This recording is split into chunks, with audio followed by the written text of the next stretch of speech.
Imagine you're dropped into a forest 40,000 years ago, right as the sun disappears. No flashlight, no walls, no weapon except a sharpened stick. Your eyes barely work in the dark. You can't smell danger the way a wolf can. You can't outrun a hyena, and you definitely can't outclimb a leopard. Biologically, you are not built for this. You are, frankly, easy prey. And yet your ancestors did this every single night, for hundreds of thousands of nights in a row. Not occasionally, not by accident. They survived it so consistently that you exist right now reading this. So how did a slow, clawless, night-blind animal make it through the most dangerous hours of the day, over and over, for millennia? The answer isn't one clever trick. It's a whole system, built in layers, and each layer is stranger than the last. Let's start with just how badly stacked the odds were. Compared to almost every predator hunting at night, humans are working with a broken toolkit. Our night vision is poor, our sense of smell is weak. We're slow over short distances, and we have no natural weapons, no claws, no fangs, nothing built into our bodies for a fight. A lion can see roughly 6 to 8 times better in low light than we can. A hyena can smell a carcass from miles away. We had none of that. What we had instead was intelligence, cooperation, and time. Lots and lots of time to slowly build a survival system out of nothing. The first layer of that system was fire. For a long time, scientists thought controlled fire went back around 400,000 years. Then, in December 2025, archaeologists working at a site called Barnum in England published something that pushed the story even further.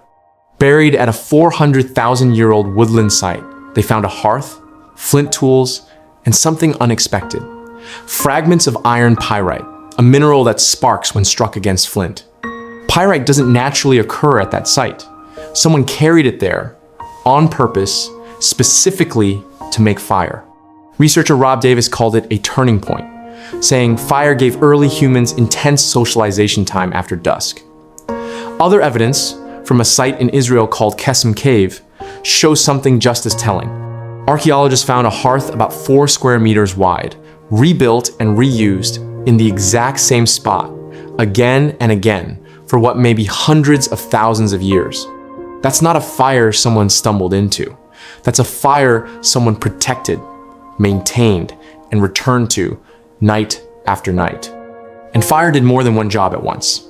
It was a fence made of light, since lions, hyenas, and leopards generally avoid open flame. It was a tool for preparing food, since cooked meat is easier to digest and safer to eat. And it was, in a very real sense, an extension of the day itself. Before fire, once the sun went down, that was it. Activity stopped. But a burning hearth meant the group could keep working, keep talking, keep watching, hours after darkness fell. Even today, your brain still remembers what that fire meant. Studies show that watching flames lowers blood pressure and slows your heart rate, almost like meditation. That calm you feel staring into a fire pit isn't random. It's several 100,000 years of your nervous system quietly whispering, "We're safe, the fire is still burning." The second layer was choosing exactly where and how to sleep. Before fire made the ground safer, our ancestors likely didn't sleep on the ground at all. Chimpanzees today build nests high in the trees every single night, specifically to get above the reach of leopards. Anthropologists think early hominins did the same thing for a very long time. Interestingly, some modern chimpanzee populations occasionally sleep on the ground when local predators are absent, which suggests the shift from tree to ground wasn't one dramatic leap. It was gradual.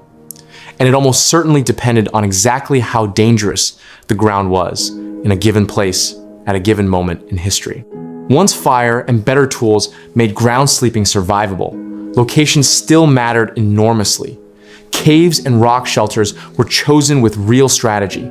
A single entrance was far easier to defend than open ground, and archaeologists studying cave hearths have found that fire placement was planned to manage smoke while keeping the group close to the exit. Even the sleeping surface itself was engineered, not improvised. At Border Cave in South Africa, researchers found grass bedding roughly 200,000 years old, layered over a base of ash. The ash wasn't laziness. It repelled crawling insects, and some of the plant material used even had natural insect repellent properties. And at Sibudu Cave, also in South Africa, archaeologists found bedding dating back around 77,000 years that people apparently burned on purpose from time to time, deliberately torching the old grass and ash to kill off bacteria and parasites before laying down a fresh layer.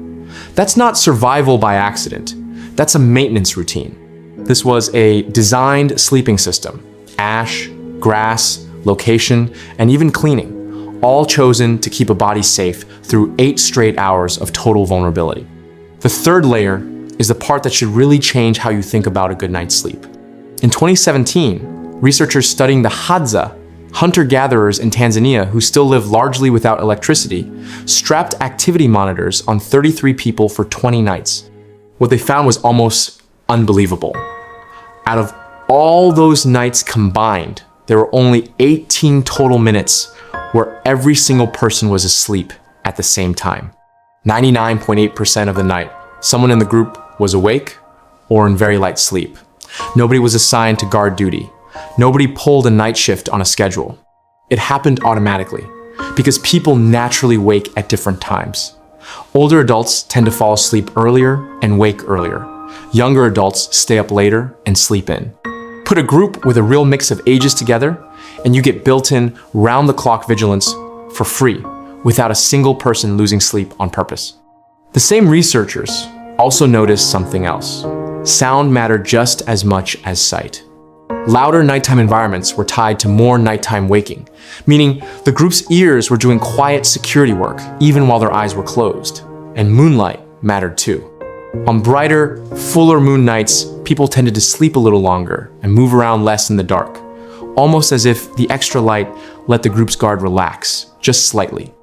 Researchers now call this whole pattern the poorly sleeping grandparent hypothesis, that relative who wakes up at 4 a.m. for no reason, or the one who can't fall asleep before midnight might not be broken. They might be running ancient software that once kept an entire band of humans alive through the night. The fourth layer was social, not physical, and it's easy to overlook. Around that fire, after the immediate danger of full darkness had been managed, groups didn't just sit in silence waiting to get tired. Anthropological studies of modern hunter-gatherer groups show that firelight conversation was dramatically different from daytime talk, shifting towards storytelling, teaching, and shared memory. That might sound unrelated to survival, but it wasn't. Knowing where the dangerous waterhole was, which plants were poisonous, which valley flooded, which tribe was hostile, that knowledge had to be passed on somehow, and the fire was where it happened. A group that talked well at night was a group that remembered danger better the next time it appeared. Storytelling wasn't entertainment, it was a survival manual, updated out loud every single night. And even with all of that, fire, shelter, staggered sleep, and shared knowledge, some groups added one more physical barrier. Thorn enclosures, built from tightly packed branches of thorny trees like acacia, are still used across parts of Africa today to keep lions and hyenas out of a camp overnight. A determined predator can still get through one, but most won't try. It slows them down, makes noise, and buys the sleeping group precious extra seconds.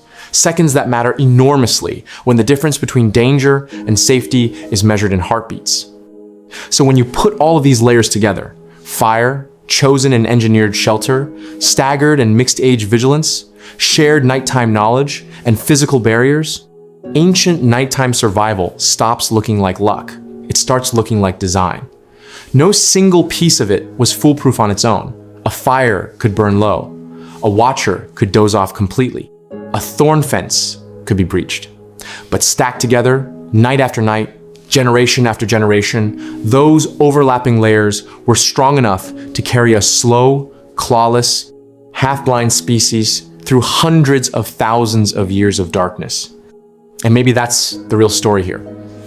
We tend to picture our ancestors as helpless once the sun went down, just hoping to survive until morning came. But the evidence says the opposite.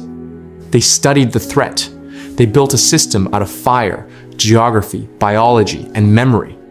And then they passed every piece of it down, generation after generation, until it became instinct instead of invention.